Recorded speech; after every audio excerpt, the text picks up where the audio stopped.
How y'all doing? It's been doing a little work with my little gray here.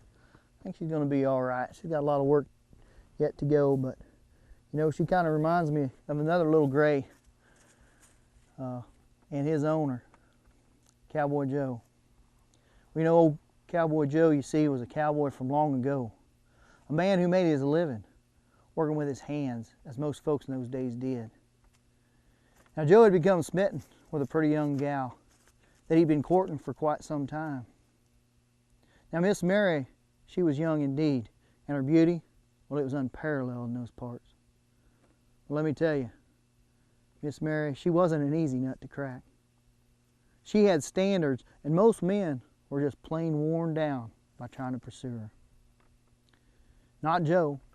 He knew that she was pure as the driven snow itself, and that's what he admired about her the most.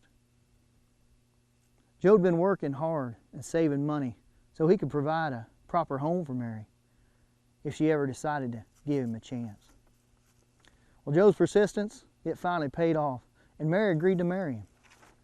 Joe was so excited, he couldn't have been happier if you'd given him a whole countryside to run cattle on.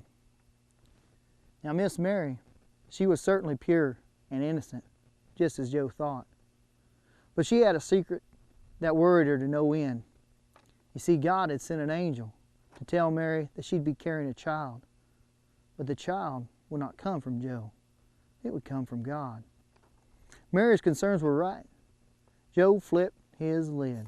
He was literally beside himself. How in the world could Mary do this to him?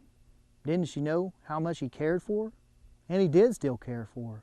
He had decided that it'd be better to marry her so she wouldn't have her young'un out of wedlock.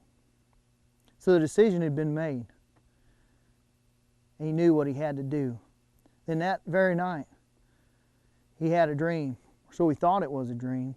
An angel had came down and told him what Mary said was true.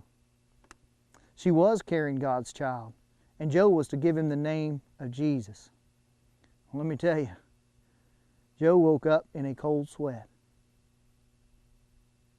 He was just a simple cowboy.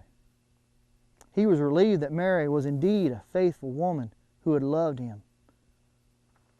But now the weight of the world seemed to be on Joe. So he did what every good and humble cowboy does. He knelt down and prayed to God. He asked for forgiveness for doubting Mary. He asked for understanding. And most importantly, he asked for guidance for his coming family.